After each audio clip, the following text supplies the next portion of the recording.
Hey, what is up, mortals? It is Corey Perkins here with a new video for you. Welcome back to part 19 of What If Deku Was Trained by Stain. I just wanted to greet you guys by saying sit back, relax, enjoy. You're in for a treat. So, we begin. The two blondes looked from the villains who loomed over them, eyes filled with malice, to the man who had just brought them all to the current location. All for one. His voice sliced through the silence like a fine razor, piercing the ears of all in range to hear it, chilling even Bakugo to his core. I do apologize, Bakugo. Unfortunately, I needed to bring you along with the others given my students' interest in you. Even though his eyes were covered by his mask, the man's eyes easily could be felt burning a hole into Toga. You, on the other hand, merely held quite the useful quirk, young traitor. I think it could prove quite useful to me in the future. His words were calm and composed, though the danger held in each of the words screamed run to the young girl. Toga shifted her feet to a more defensive stance, reaching for her knife and watched All for One carefully. The man rose his hands up towards her direction calmly, as if her shifted body language meant next to nothing to him. His movement halted quickly. Bakugo had moved between them, just as Toga had earlier done for him. He held up his hands and made small explosions across his palms. Hey, hands off! This freak helped me earlier. I can't go owing weirdos like her favors. In other words, I'm not about to let you go and mess with her, Bakugo warned. His eyes narrowed and filled to the brim with annoyance. In the distance behind the ruined stone wall, the group of students stood behind. Izuku's eyes widened. Such a bloodthirsty villain had helped Bakugo? All for One had called her a traitor alongside Bakugo's own statement. So this was likely confirmation. He wasn't positive on exactly what her reasoning was to help. But for now, it seemed as though it was to help Bakugo. So that meant also one more ally for the time being. Sadly, it did seem as well, though, that she could also use saving right now, not just Bakugo. Izuku was proud of his friend for stepping up to be more like a true hero. He would be lying, though, if he said he didn't prefer him to not get into further danger before he could actually help him, but he was proud nonetheless. Back with the main action, Toga slowly shifted more behind Bakugo. She looked up to the man the young boy shielded her from. He was someone she knew she stood no chance against. If he wanted to target her, she definitely would need the help. She did feel a tad bad about using someone else she had tried to save as a human shield, but self-preservation was winning over the need to protect currently.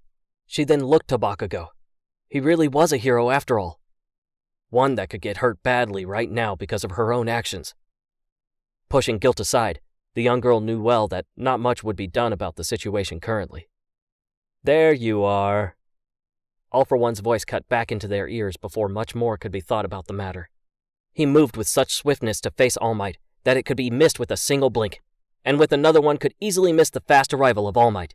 His fist collided with All for One's palms, who easily caught the oncoming attack from All Might.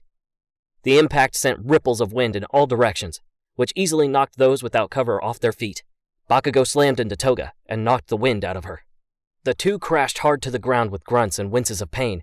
Izuku and the others braced themselves behind the wall, wind gushing around the edges of the wall violently, threatening to sweep them all away at any moment.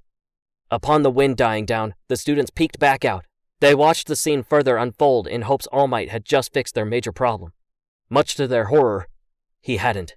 In fact, All for One had even easily caught All Might's fists. Look how far you've fallen. It took you much longer than usual to reach our location, All Might, All for One stated in an amused tone. You're one to talk, All for One, given that mask of yours, All Might retorted. All Might pushed away from him and took a ready stance. The villains around the two powerhouses slowly got up from the ground, eyeing the scene. Bakugo lifted himself off of Toga. The girl shoved him lightly with a cough at the same time he lifted. Man, you're heavy, Toga coughed out, mildly annoyed. Bakugo shot her a more livid look, then shouted with an angry tone back to her. Shut it, freak, before I change my mind and kill you myself instead! Not if I kill you first, Toga stated playfully to the boy. Her tone easily disturbed him with how she responded to his threat. He of course voiced such complaints directly to her. While the two bickered about who would end whose life first, Izuku tried to take a layout of the situation. Ida and he both, at this point, not only stood on the same page, but on the same sentence of said page. Both knew this was not a fight that they could remotely win at this point, no matter how many of them they had on their side. The fact of the matter was the man who fought All Might was way out of their league. Not to mention the other villains were still ready to fight, excluding the Man of Shadows and the scarred one with the blue flames. Izuku knew Ida could run in and out to grab Bakugo and the girl who saved him with ease, but that left getting Todoroki, Momu, and Kirishima out of the area as well. He couldn't carry them all himself, but he could likely get them out using One For All to leap away quickly and hold on to them tightly, and let All For One do the rest.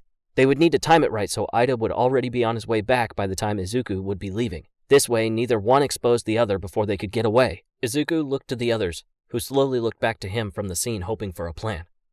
As Izuku went to inform them of said plan, an explosion-like pulse set off back at the battlefield. Their attention once again pulled back to the fight. The space that All Might had stood in as he fought All For One now laid empty.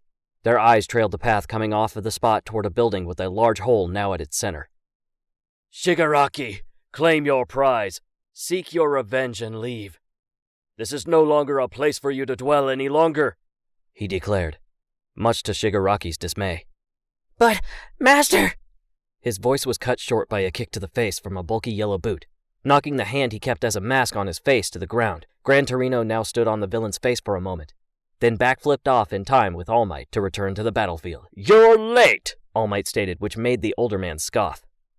Ha! No, you're just merely early. All Might charged toward All For One with Gran Torino now in tow. Shigaraki slowly grabbed the hand that had fallen and looked toward his master, who gave him a reminder of the order. Get moving, Shigaraki! With a clench of his teeth, Shigaraki looked at Bakugo and Toga, who stood a bit of a distance away while he put the hand back on. The two looked to the villains and saw them move to join Shigaraki at his side. Bakugo formed small explosions in his palms again with a wide grin. Ha! Now we're talking! Time for some fun! He exclaimed, excited at the news of a fight he knew he may stand a chance at. Sorry, guys, Toga stated with a frown. She stepped out from behind Bakugo with a drawn knife and blushed. I'll try not to cut you too deep. She spoke this time with a mild delight at the thought of the blood that would soon soak her blade. Izuku clenched his fist as both fights raged on before him. Given all the noise, he chose now to speak and explain the plan to the others. His friends looked wary of the plan, but nodded. This was the best plan currently, so they'd have to make do for now with it. All they needed was an opening with Toga and Bakugo near each other, which was easier said than done. The group jumped a bit to a sound of a new voice who had heard the entire conversation up till now. Izuku looked to the source and grew a smile. I'll round up the kids and hold off the others while you get them. Stain spun his blade, then looked at the villains ahead of them. He spoke as if this was a near simple task. Give me 30 seconds. Then make your move. On his way past his student, Stain gave Izuku a soft look that spoke a million words. He held pride in his student for being so brave, and willing to fight a battle he knew he couldn't win just to save someone. He was a true hero. Izuku gave a soft and thankful smile back to his mentor, who once again arrived just in time. Ida, along with Todoroki, seemed a bit on edge when they saw the man given their own past with him. The group, though, all knowing Stain was only there to help, so no one interfered as he approached. Stain sliced each villain on Bakugo's tail, licking the blood from his blade as he went. This allowed him to use his quirk to paralyze them. He then kicked a surprised Bakugo onto Toga before he could react. Not again! The girl shrieked out as she saw Bakugo's back rushing toward her. The wind once again got knocked out of her, despite her extended arms flailing to brace for the impact. Ida saw the opening and shot forward. He quickly grabbed hold of the two, turned just as quickly, and bolted back the direction he came. He carried one under each arm. Meanwhile, Izuku put his arms around Momo and Todoroki's waist. They put theirs around his and Kirishima's to form a large bear hug. Izuku bent at the knees, watching for Ida. He channeled One For All into his body in order to allow its use without the cost of his legs after. The moment he saw Ida enter his vision, he braced the others close to warn them to hang on. The moment Ida zoomed past him, he kicked off the ground to launch the four of them through the air. All Might and Gran Torino looked over to the sound of Izuku's shockwave to see the students make their escape. Gran Torino opened his mouth to speak, though could not get a single sound out. All For One had used the distraction to attack both of them while he could. He sent a large blast of wind to throw the two back and away from his immediate location.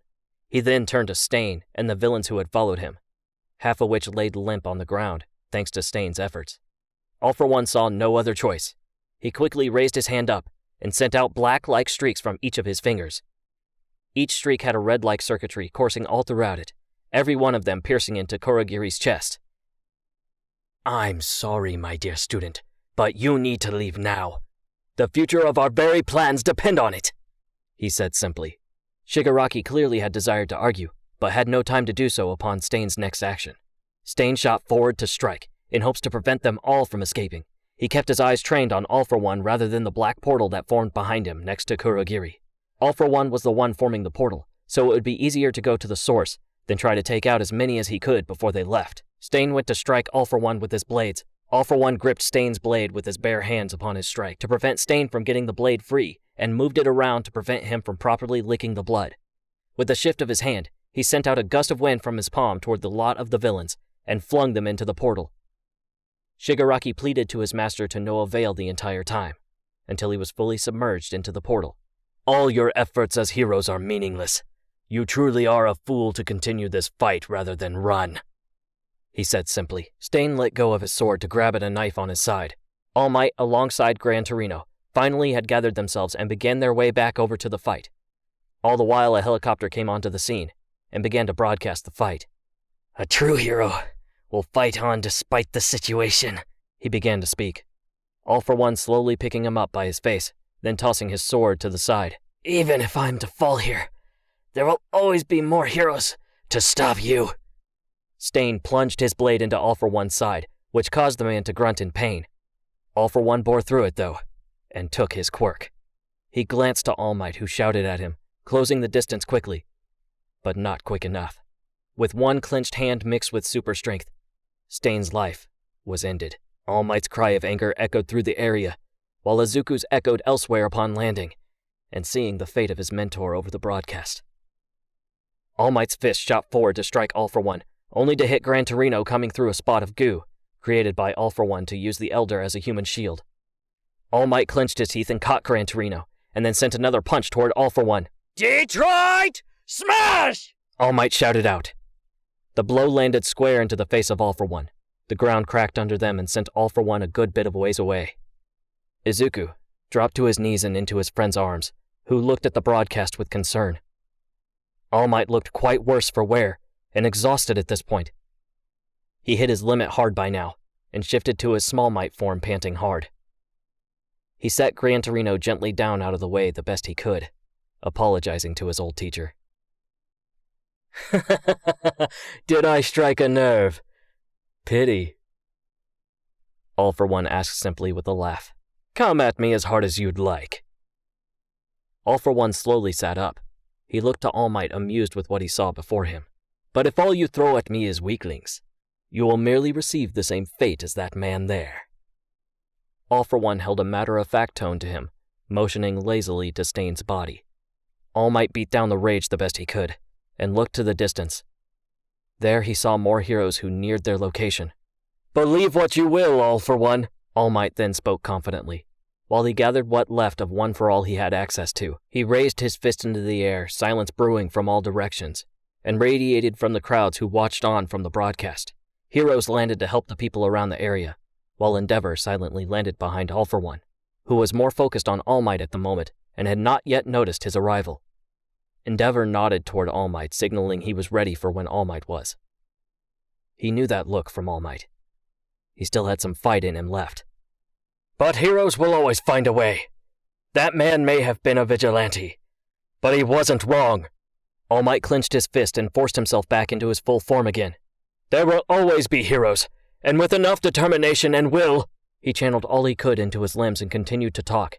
His memories flashed to that of his young student Izuku. Anyone, he reared his fist back, can become a hero, he declared and shot forward. All For One moved to brace the force, only to be struck in the back by flames. He shouted in pain, but dared not turn from All Might. United States! All Might began to call out, swinging his fist forward. All For One met it head-on with his own fist at the cost of his said hand, but activated his impact recoil, shredding All Might's own fist. To his surprise, All Might's arm shrunk down to Small Might form, and caused its total destruction. His other arm that gained streaks of electric charge looking red streaks. He brought his fist under All For One's arm. The blow landed perfectly for a surprise strike, finishing him off with All Might's finishing move. Of Smash! A large pulse of shock waves sent All For One flying through the air, and hard into the ground below. He laid limp there, unmoving, unbreathing. Izuku watched with wide eyes, The crowd and the other viewers from all around cheered out in joy of the victory. But Izuku watched as All Might raised his remaining good arm into the air. A mere moment that felt like an eternity. Dedicated to the glory of the win. The total defeat of All for One. All Might began to fall, reverting back to his Small Might form, speaking one last line, this time to Izuku. It's your turn now. To be a hero. Izuku's eyes filled with tears once more and sobbed loudly. The cheers slowly grew a silent realization as the report spoke in shock. All Might had died from overexertion and his previous injuries. The symbol of peace passed from him to all the current and future heroes of tomorrow. Thank you all for indulging yourself in the story thus far. I hope you enjoyed it. Now there are a few more things that I'd like to go over before the video ends. Firstly, we have a second channel called Anime Deep Dive. Anime Deep Dive goes deep into the facts and lore of a wide variety of anime. It's sure to expand your weeb knowledge of all kinds of series, guaranteed. On top of that, we have a third channel called We the Celestial Naruto What Ifs. It's what we do on this channel already, but in the vast world and lore of Naruto. Go check it out if you're in the mood for some jutsu action. Secondly, on behalf of We the Celestials, I'd like to thank everyone involved in the production of today's awesome content. Their details will be in the description below. Lastly, if you're interested in what we do here at We the Celestials, then I would like to extend out an invitation to join the team. The only caveat being we only accept members 16 years and up to join our crew. You can sign up for whichever category fulfills your interest by joining the recruitment Discord using the link in the description below. Our Discord is an all-around fantastic place to be. Whether you're a fan or you're looking to join our band of misfits, we're always looking for members to join us. Well, that's it from us for today's video. So thank you all for watching and have a great day.